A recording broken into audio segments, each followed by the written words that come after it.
আগে বলো, কার কার কচুরলতি চিংড়ি মাছ দিয়ে এই রান্নাটা বাড়িতে হলে আর কোনো তরকারির প্রয়োজন পড়ে না? তো তাদের জন্য রেসিপিটা।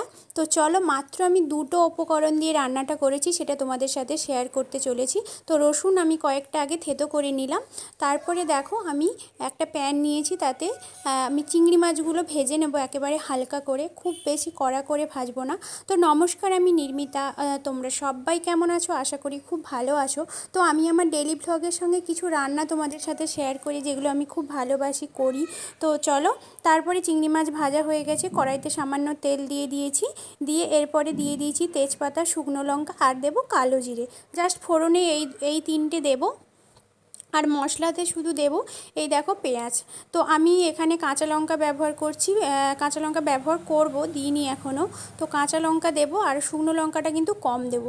ব্যাস, দুটো উপকরণ এই যে দেখলে, পেঁয়াজ আর রসুন। আর কিন্তু কোনো আদা বা অন্য কোনো কিছু, জিরে গুঁড়ো, ধনে গুঁড়ো কিচ্ছুই ব্যবহার করব না। তো চলো, পেঁয়াজ আর রসুনটা একটু হালকা ভাজা হয়ে গেলে কচুরলতিগুলো আমি দিয়ে দেবো।